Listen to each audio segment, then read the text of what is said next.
तो ये संस्मरण जो है 2008 का है। वहाँ 2007 में चातुर्मास किया था। चातुर्मास करने के उपरांत वहाँ पर पंचकणक की भूमिका बनी। आचार्य भगवंत ने इसी उद्देश्य से बोला था कि 10 वर्ष से वहाँ पर पंचकणक के लिए भाव रखे हैं, प्रतिमाएं हैं उपस्थित, लेकिन पंचकणक नहीं हो पा रहा है। देखो वहाँ पर क्या गड़बड़ी है। तो वहाँ जाकर 4 महीने में देखा, जो कुछ बना गुरु के उपदेश से, आज्ञा से वो किया। और ऐसा हुआ कि पंचकणक की डेट भी आचार्य ने दे दी। पर मैंने निवेदन किया यदि आप आएंगे तो ही पंचकणक होगा। आचार्य भगवंत ने कहा भूमिका बनाओ, देखते हैं। और आचार्य से मैंने पत्र में लिख दिया था। आचार्य में टढ़ा में थे। मैंने कहा, लिखा पत्र में, आचार्य जी इंतज़ार बहुत हो गया, अब तो दर्शन देना चाहिए और नए वर्ष में आपको बेगमगंज में होना चाहिए। निवेदन था जैसे ही नए वर्ष में, बिल्कुल नए वर्ष में 1 जनवरी को आचार्य का पदार्पण हुआ। हम बेगमगंज के साथियों के साथ, साथों के साथ आचार्य भगवंत की अगवानी की। तो 1 दिन पहले हमारा अंतराय था। मैं इतना पेट ऐसा दिख रहा था। आचार्य एकदम देखने लगे हमारी तरफ। अगवानी के बाद वहाँ बैठ गए तो आचार्य, हमने कहा आचार्य कल का अंतराय है। अच्छा क्या करें, छोटा सा कुंथू है ना, छोटी सी जान बहुत बड़ी काम। आचार्य कभी कभी इस प्रकार का प्रोत्साहन देते हैं और मजाक के लहजे में बहुत सारी बातें कही जाते हैं। हाँ, हमने कहा आचार्य सलवानी वाले को 1-2 दिन मिल जाते, आप एकदम जल्दी आ गए। तो बोले अब तुम्हारा आदेश तो था। मैंने कहा नहीं आचार्य, मेरा निवेदन था। तो आचार्य 2 पंक्ति याद कर ले, उसमें लिखा था ना नए वर्ष में आपको यहाँ होना चाहिए। मैंने कहा उन्होंने तो निवेदन था, भावना थी। फिर आचार्य का वहाँ पर क्या हुआ, पदार्पण हुआ। अच्छे से पंचकणक की भूमिका तो चल ही रही थी, अच्छे से पात्रों का चयन हो चुका। लेकिन थोड़ा सा उस समय 2008 में भी पहला ऐसा था अवसर कि आचार्य के सानिध्य में अभी तक इतना अधिक पैसा देकर कोई धर्मेंद्र बना था। इतिहास था उस समय 2008 में। लेकिन इतनी अच्छी बोलियां गई वहाँ पर कि एक सामान्य टीचर थे, पति पत्नी दोनों को वह बोली प्राप्त नहीं हो पाई बड़ी।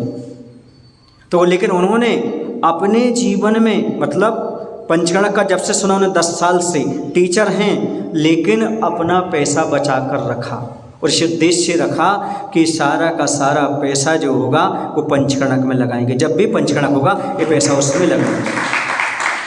सात्विक धन इकट्ठा करते रहे। कुछ लोग तो ये शादी में लगाएंगे, ये भोगों में लगाएंगे, ये चीज़ खरीदेंगे, वो खरीदेंगे।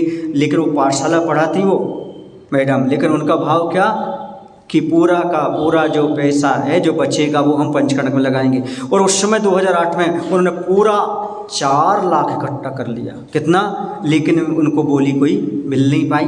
और वो हमारे पास आए, उन्होंने आकर के, उनका बेटा भी है अंकुर, वो भी साथ में आए। उन्हें ला करके, अंकित ऐसा कुछ नाम है, वो सब लेकर के आए और बोले महाराज जी ये पैसे हैं। हमने कहा क्यों, इसका क्यों? बोले पंचकणक के लिए इकट्ठा किया था, हमें कोई बोली नहीं मिल पाई है, आपको जहाँ खर्च करवाना हो सो करवा दो। हमारा उद्देश्य मात्र दान का है, पंचकणक का है। तो मैंने आचार्य से पास जाकर के कहा, हमने कहा आचार्य से उनकी ऐसी भावना है लेकिन कोई पद नहीं मिला। तो आचार्य से कहते हैं बना दो कुछ भी, ऐसा बोलते हैं। महायज्ञ नायक है, दूसरा भी हो जाएगा, ऐसा आचार्य ने हिंट कर दिया। तो एक महायज्ञ नायक हो गया, इनको यज्ञ नायक बना करके और चयनित कर दिया। हम उनको लेके गए और हमने कहा लो सीबल चढ़ाओ आचार्य के लिए, नवस्तु करो, तुम्हारे लिए महायज्ञ नायक का पद मिल गया है, अच्छे से धर्म ध्यान करना, आप यज्ञ नायक बन जाएंगे आप। ऐसा कहा। बहुत खुश वो, उनकी आंखों से आंसू आ गए, हमें कुछ तो मिल गया इस प्रकार का।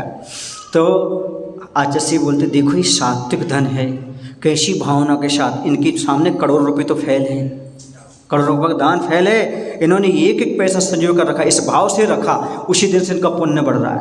क्या बढ़ रहा है? उसी दिन से इनके लिए, और इनके लिए ये पद प्राप्त हो गया। हमने कहा आचार्य जी ये लोग जो है ना अच्छे भाव वाले हैं, इनके हमारा कल आहार भी हो गया। समझ गए ना, समझ रहे ना?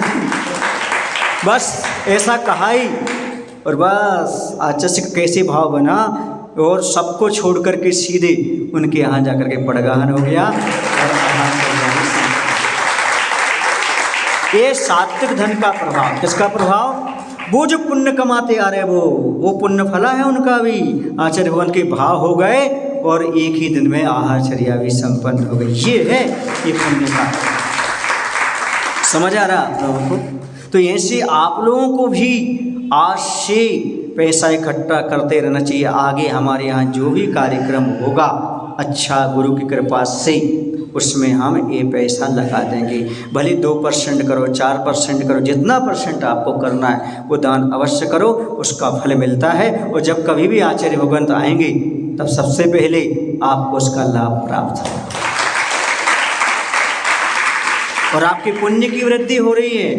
ये तो सोचो आप लगातार जितने समय आप हैं उतना पुण्य। जैसे कोई क्रिया पाप की है तो उसका लगातार पाप बंद होता है, ऐसे ही क्रिया धर्म की है तो इसमें लगातार आपके लिए पुण्य बंद होता चला जाता है।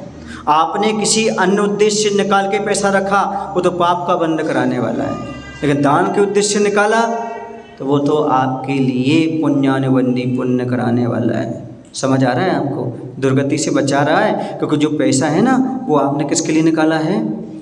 धन के। ऐसे बहुत सारे लोग हमारे पास हैं जो 2% 5% का नियम लिए हैं। यदि 100 रुपया कमाऊँगा 2 बचाऊँगा, और महाराज जी जहाँ आप कहेंगे मैं वहाँ लगाऊँगा। आप बस बोल देना, हम आपके पास आएंगे, हम बता देंगे महाराज हमारा इतना पैसा है, कहाँ लगाना तो आप बता देना।